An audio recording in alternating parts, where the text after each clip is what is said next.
yung malum prohibitum, siguro naririnig yan. Wala, malum prohibitum ay mga special laws lang yan na ini-enact ng Kongreso o kaya during the time of the dictatorship through a presidential decree. And dito sa La Trinidad Benguet, a certain Mr. Isikan was charged with violation of Section 78 of PD 705.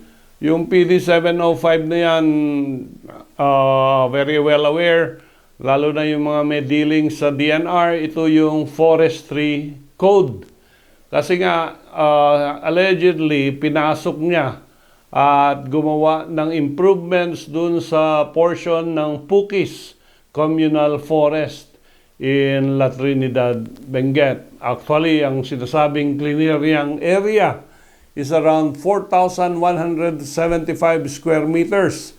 At gumawa siya ng infrastructure dun. Gumawa ng treehouse, gumawa ng water tank, at medyo nasira yung forest land.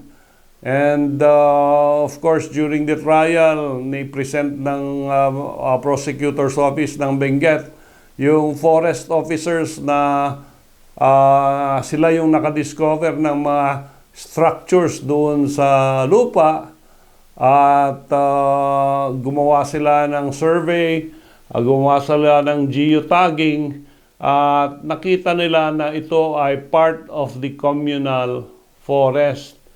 Ang problema ng prosecutor's office, walang witness na makapagsasabi talaga na si Mr. Isikan yung nagbi-build ng structure. No, walang nagtestigo.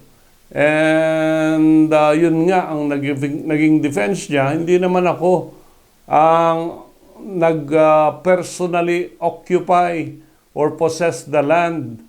But ako lang ay isang attorney in fact ni Evaristo Chotchoen. Yan, sabi niya na parang may-ari niyan. Ako inuutusan lang. At yung Chotchoen, yun ang owner of the property. In other words, ba't ako ang nakademanda, yung owner dinimanda?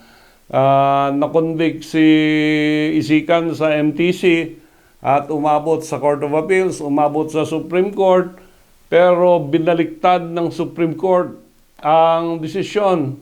At sabi nila, kahit na ang isang malum prohibitum, special law, ay automatically punishable kaagad yung act or offense. Halimbawa, yung pagdala ng baril, malum prohibitum din yan.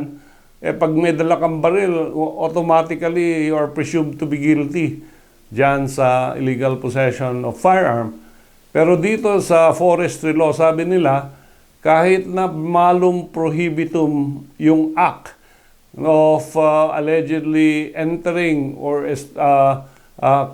creating structures dun sa communal forest, kailangan pa rin to follow the rules on evidence. Kailangan pa rin i-prove yung intent. Kailangan pa rin i-prove na siya mismo yung akusado ang gumawa ng act or offense.